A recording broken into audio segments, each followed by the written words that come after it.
This is skydiving as the general public know it.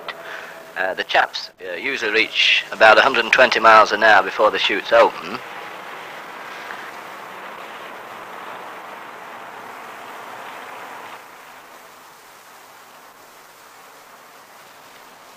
This is the RAF team, which comprises of instructors. You will note that they all land standing up. This comes through experience.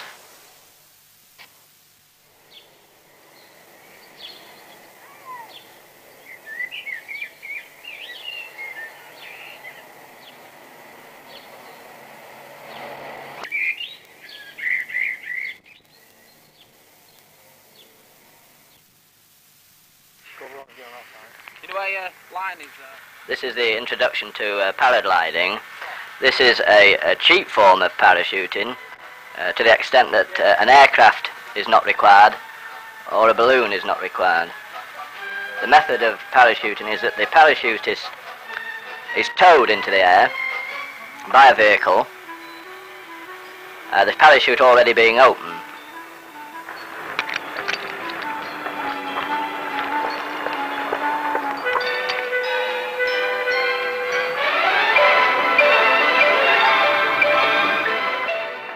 The harness is always fitted by an instructor. Now, pull anything. Once you're launched in the air, you can lower your hands. When you come down, always make sure it's the rain. We ready? In this shot, you'll see a typical example of what can go wrong. That is that the parachutist did not do as he was told to do. That is to keep the hands in the harness. He in fact takes his hands out and pulls on the lift webs, which in fact collapsed the chute.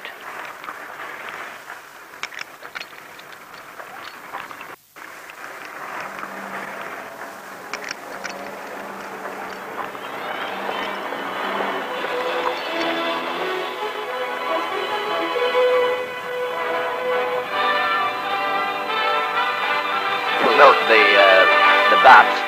This is a signal that the vehicle is to move off. Come down, always make sure.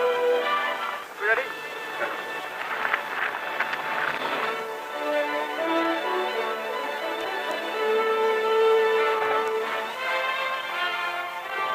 This is a view taken from the 50-foot rope.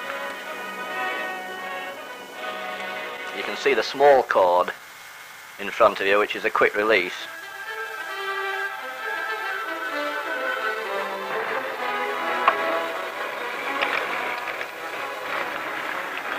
This is an experienced parachutist giving a demonstration on the short rope.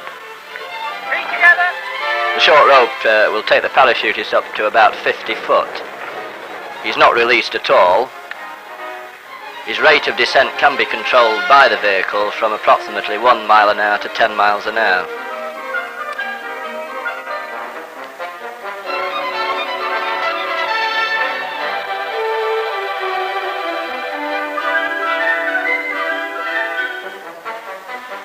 Again, this is another experienced parachutist.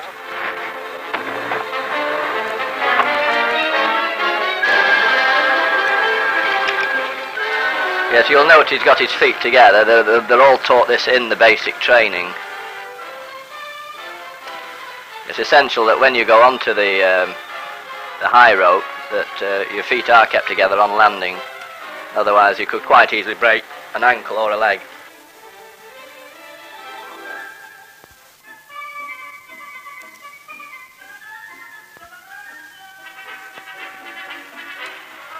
slight oscillation, the parachute is moving from side to side. This is due to the vehicle going too fast. Well,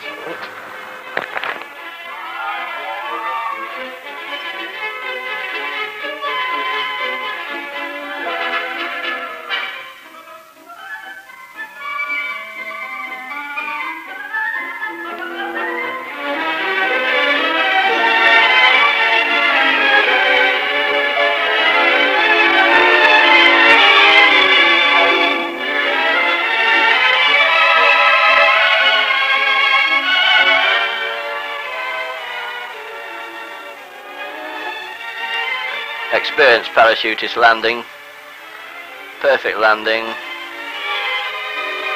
and perfect collapsing of the chute. This is a method of folding the chute that we teach all parachutists. slide down underneath you.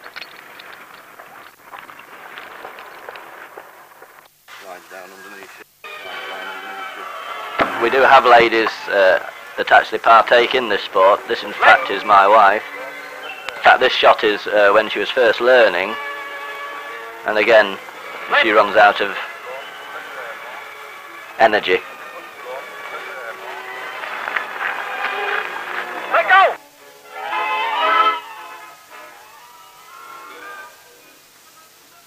Feet together!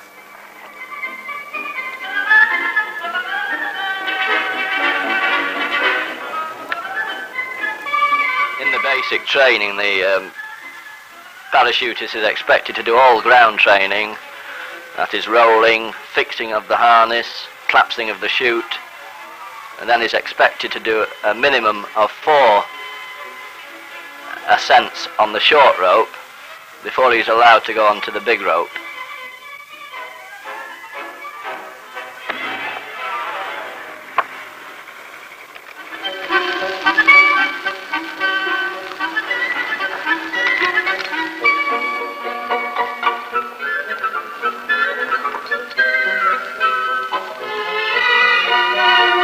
This is a wind gauge,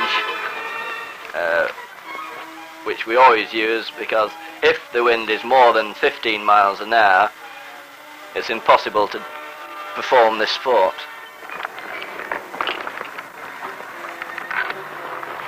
Well, Now we're going on to the long rope, which approximately will take the parachutist up to about 800 to 1,000 feet. This is the view he would get.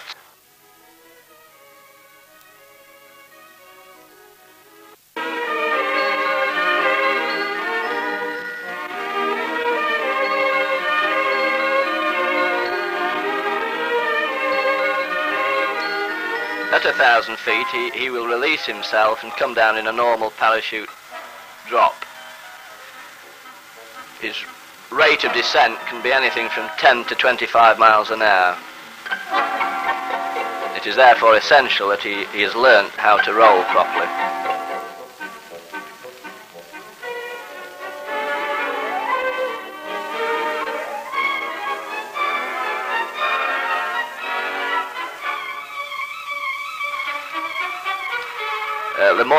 Lemoyne parachute was first introduced into this country in 1962, and this was in fact when paragliding was first introduced.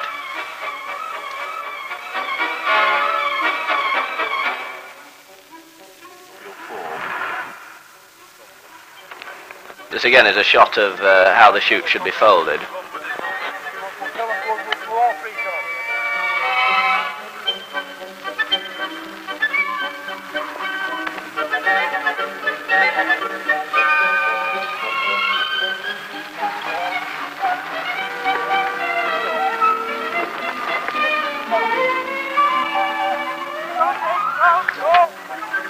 There again on this is the Paracommander parachute, and in this shot you'll see what happens when the rope breaks.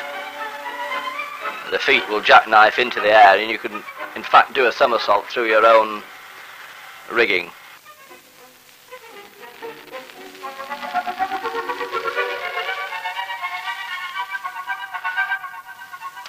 Again you'll see it in this shot.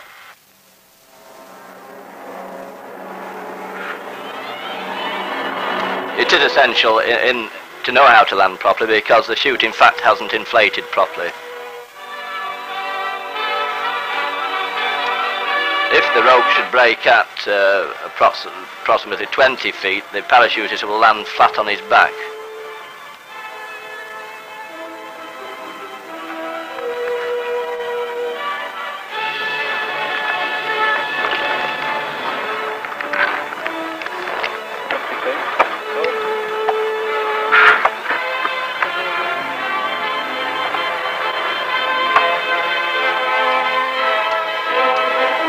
When the parachutist is ready to go up, there's two tagmen holding the parachute on the ground. As the parachutist moves forward, the tagmen lift the chute up into the air, and then the wind will do the rest.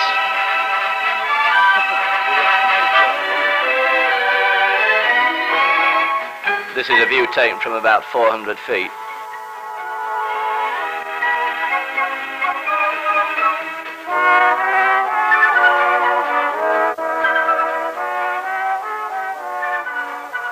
These, in fact, are landings on the short rope, which everybody should be able to land standing up.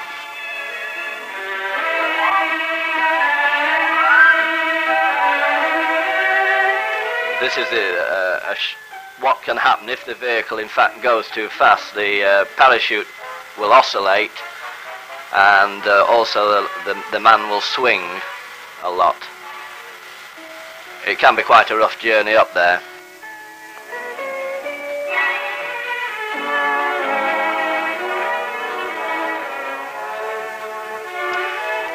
This again is oscillation, bad oscillation.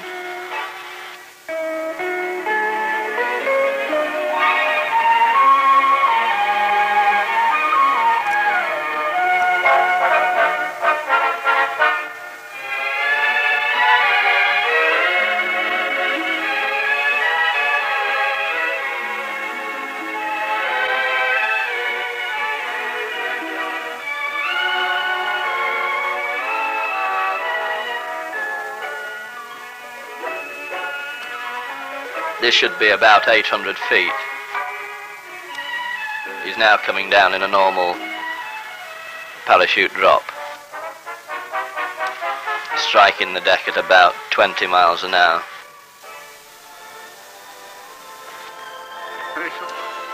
In 1964, the individual world championship was won on Lemoyne parachute.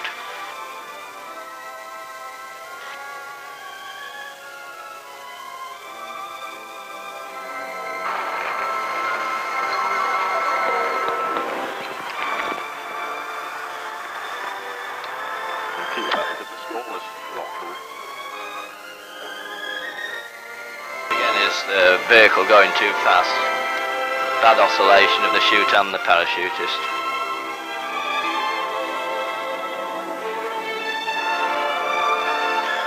If the chute should oscillate too much, the driver of the vehicle will release the parachutist.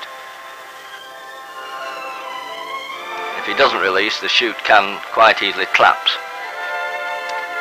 The chief instructor for the day is in fact the man in the vehicle.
This is a debrief after a very hard day's training.